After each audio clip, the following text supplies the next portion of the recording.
रायरंगपुर प्रसिद्ध बाबा ऐशान्येश्वर पीठरे भक्तों बोलबम गुंजन प्रकंपित। श्रावण मासरे 10 दिग शिवमय हो जाइछि। शिव हेउचंती सृष्टि कल्याणकारी। शिव हेउचंती देवदेव महादेव। से सर्वव्यापी निराकार अटंती। शिव भोलानाथ अटंती। शिव पिता रूपे एवं पार्वती माता रूपे पूजा कर जाए।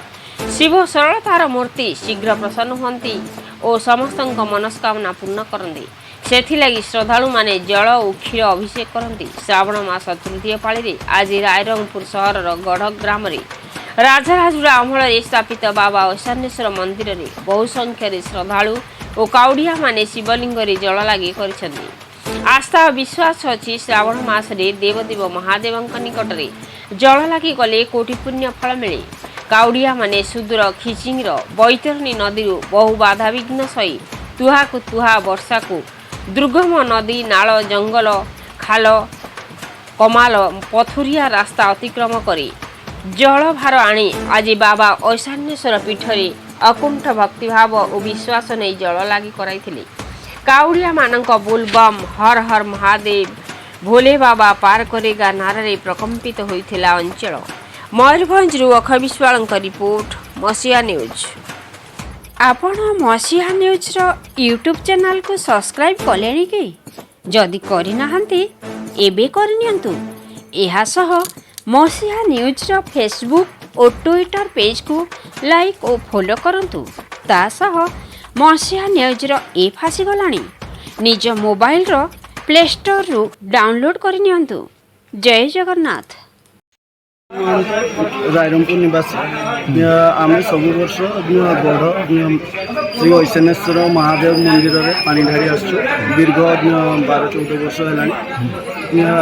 सब वर्ष जमी कष्ट हुए ता अपेक्षा बहुत कम कष्ट हो वर्ष महादेव कृपार आम बहुत आराम से पहुँचीचु।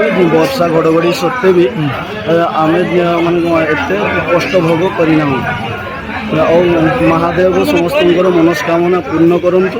एतिकी ही समस्त महादेव से आह्वान कर। जय महाकाल। मो ना इंद्रजित बारिक। आम घर नुआगाँ रायरंगपुर नुआगाँ ठारे एवं आम जाइलु किचिंग मंदिर सेठी बैतरणी मंदिर नदी आम पानी उठेकी आम गढ़ मंदिर ढालू 8-10 वर्ष हो गला आम ढालू। बाबांकर आशीर्वाद रे आम बाबांकर आशीर्वाद रे आम गोड़ी पत्र सब आम गोड़ी पत्र मारिकी भी आम कष्ट प्रभाव करके भी बाबांकर आशीर्वाद रे आम सब गढ़ मंदिर को आम पहुँची था।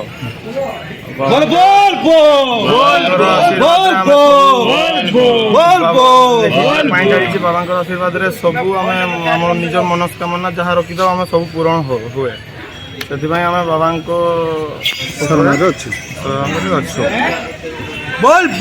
जाइलु 20 जन बैतरणी पानी उठेलु ये गढ़ मंदिर पानी ढालू। केतक बाबार सब जे मानसिक करती सब सफल हुए। 3 दिन 4 दिन लेखा चली जाए मनोकामना समस्त पूरण हुए। 7 वर्ष 12 वर्ष आम जाऊँ भल वर्षा वर्षा होता भल मनोकामना समस्त पूरण हुए। आम घर पुराणा घाटी मो ना दयानिधि महंत आमर 60 पिला जाइए बोलबम आमर किचिंग 2 मुहाणी पानी आणलु रास्ता आसिलु रास्ता सब किसी ठीक तापर वर्षा भी मिलला गुड़ी पथर सब किसी अच्छी बता दुखा सब किसी अच्छी बाबा सब देखुले जंगल पहाड़ सब डेंगी आसिलु भले भले आसिलु। ऐशान्येश्वर बाबा आमको देखुं एठी जी आसब मनस्कामना पूरा हो समस्त मनस्कामना पूरा हो भले भले सब रोहन।